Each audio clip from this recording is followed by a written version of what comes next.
as we look at this, we see a significant amount of efficiency that can be cut. If you just take, for instance, how we do our projects. There's 3 different ways to do projects. You can have the DOT essentially design everything and manage the project. You can go to a design build, which is Florida does all of their projects. Everything is design build, where you outsource a lot of it. And then there's the P3, the partnership, public-private partnership model that President-elect Trump is talking about.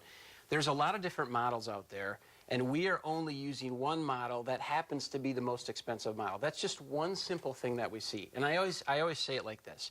If I'm giving my kids an allowance of $50 a week, and they come to me and they say, Dad, I can't make it on $50 a week. I need more money. Well, then I go into their bank account and I see they're going to Starbucks 3 times a week. We have a discussion to have where I'm not going to give them a higher allowance. I'm going to say, why don't you stop going to Starbucks? And the governor in his plan, and this is why me and Senator Strobel support it, is because he cut bonding almost in half. That's the trend we have to go down. If it were me and I got put into the DOT to run the DOT, I would go get experts from outside of the state who have no financial interest in projects if they get pushed off or not. Because there's plenty of experts out there. I've spoken to a couple of them. Have them come in, look at our projects, and then say, guys, I need to know high priority. And then the lower priority items, what you do is you take those and you put maintenance into effect. For instance, sealing our roads. Wisconsin does little to no sealing of our roads, where other Midwestern states do, and it's proven to extend the life of the roads. There are things we can do like that to the projects that get lower priority and pushed out. And what we don't want to have is 60 years down the road, create a problem that we have right now, create the same problem for our kids and grandkids where they have to deal with this big bubble of transportation projects.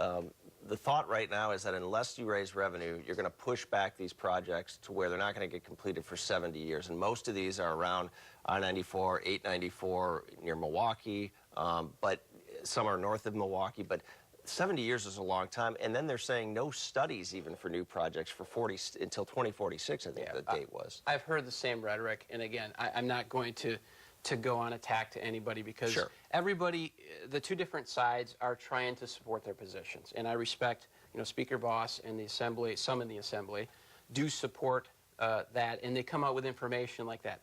I do not believe... But even the Secretary said that's correct, that you're not going to get to those, and you're not going to finish those. If you take what we currently did, you could say that, but what Governor Walker's doing is he's taking a wise step, and he's saying, listen, we are going to step in and we're going to take a little breath here. Yes, I'm pushing some projects off, but we have to find a fix because we know there's issues there. Again, my kids are going to Starbucks 3 times a week. What I do is I say, guys, you're only going to be able to go once, and then you'll be able to get by with what you have.